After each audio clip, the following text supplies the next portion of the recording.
I expected the typical Monday strategy sink, where the coffee is still bitter, when I entered the meeting room. As I laid out our quarterly goals, my assistant poured the nightly pot, and half the board was glued to their phones. I had planned. The meeting as usual. No warnings, no alerts. But the moment I stepped in, I realized something wasn't right. The air was too polished, too staged, the place unnaturally quiet. And then, there she was, as if it were her kingdom. My wife, Celine, stood at the front of the room.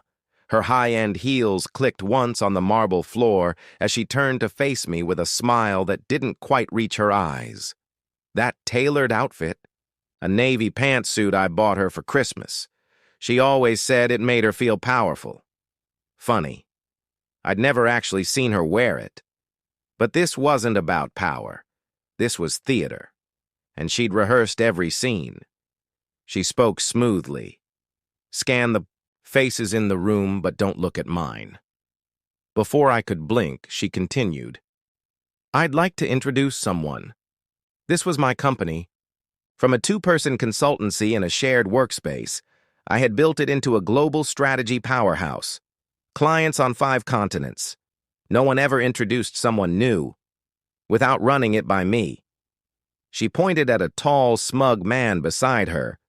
Just enough scruff to seem polished and just enough arrogance to think he belonged here. This is Adrian Crane, she said. He'll be replacing Royce going forward.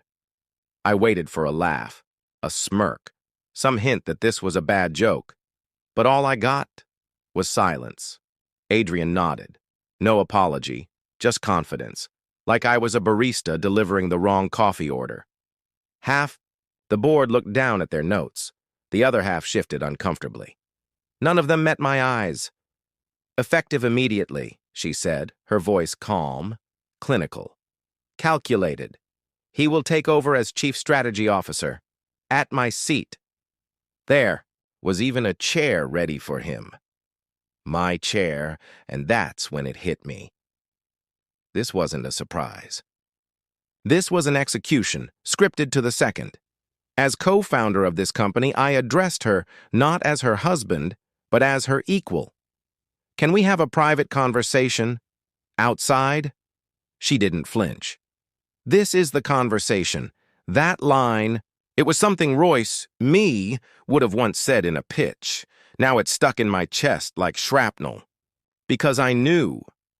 She wasn't just firing an executive. She was killing her marriage. Every customer acquisition strategy, every 3 a.m. pillow talk vision, gone, discarded. Adrian stood there, like a king waiting to be crowned with that infuriating blend of humility and entitlement. I swallowed, looked around again. A few board members tried to smile. Empathy, maybe, but none of them spoke. So I did. You're making a mistake, and not just a business one. Celine raised her head, her voice smooth. Royce, we need fresh leadership. Adrian brings a bold vision. He's creative, forward-thinking, funny. We used to rehearse those lines together while building pitch decks in our apartment. Now she was using them to bury me, Adrian added. No hard feelings. That phrase, our phrase, turned into a dagger. This wasn't about strategy or leadership. It was personal. And I realized Celine had been planning this for months, maybe longer. I smiled, tight and cold. You just made the worst mistake of your career. Adrian chuckled. Celine didn't blink. They thought I was just a bitter man, trying to salvage his pride. The conversation moved on. Logistics, org charts, transition timelines. I stood there for another minute, hoping, stupidly, that someone would say something, anything, but no one did. I left. No slammed doors. No dramatic lines. Didn't need to, because betrayal has a way of echoing. My phone buzzed in my pocket as I entered the hall. Probably a concerned message. Too little, too late. I walked past every milestone, the framed napkin with our mission statement. 100 client logos, accolades, photos from our honeymoon in Santorini. If I stayed 1 second longer, I'd break, and they weren't going to get that satisfaction. Not today. I caught my reflection in the elevator mirror. Same suit, same tie, same heartbeat. But something had hardened inside me. They thought they could wear my skin like just another corporate costume. Sit in my chair, steal my title. They had no idea who they were dealing with. I cleared out. Because if there's one thing I know how to do, it's tear something down and rebuild it better. The betrayal soaked into my bones. But it wasn't over.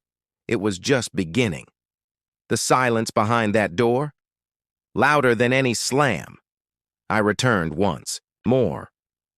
Celine still stood at the head of the table, as if it were just another Monday. The company logo glowed on the projector behind her, cool blue light casting shadows across faces that had just sentenced me, Adrian. Sat in my seat, frozen between complicity and consequence. No one dared breathe. Celine cleared her throat. A stack of reports I'd typed still sat in front of Adrian, his hands folded on top. The irony choked me. "We need fresh leadership," she repeated. I almost laughed. "Excellent work," she said. "We're grateful, but it's time for evolution." I missed the woman who built this company with me on nothing but a busted laptop and a network of favors. I'd slept on planes. Skipped birthdays, drained my account twice to make payroll. But now I was just the child who did all the group work and watched someone else get the grade. I looked at Adrian. "Tell me something," I said. "How long have you been sleeping with my wife?" The room gasped. Russell, the finance guy, almost dropped his pen. Adrian's smile twitched. "I think we should focus on the transition." "Oh, I am focused," I replied. Celine's eyes flickered, the tiniest crack in her polished mask. "This isn't emotional," she said. "It's strategic." I laughed. "You expect anyone to believe that?" Adrian offered corporate fluff about adapting leadership styles, embracing innovation. I tuned it out. We had a 180% growth rate in 2 years. Our client retention was one of the highest in the industry. "You're emotionally involved," she accused me. "I care," I said.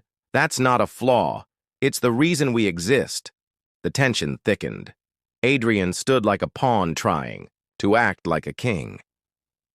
"Transitions don't need to be chaotic," he said. "No," I replied, "but they will be." Celine gestured to Jonah from HR. "Effective immediately," she said. "Access will be revoked.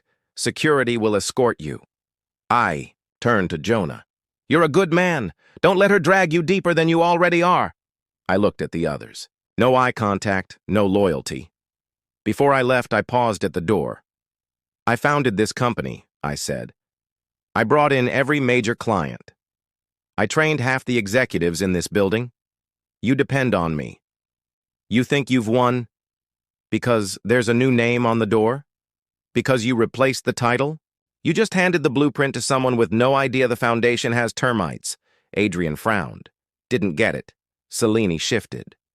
"You built this on loyalty," I said. "You're trying to run it on passion. Good luck with that, spreadsheets." I opened the door. Adrian called after me. "It's just business, Royce." I turned halfway, smiled. "No. It was my life, and you just made it your liability." I walked away. They didn't follow. I didn't go home right away. Just let the hum of the city drown out the sound of something ending and something else beginning.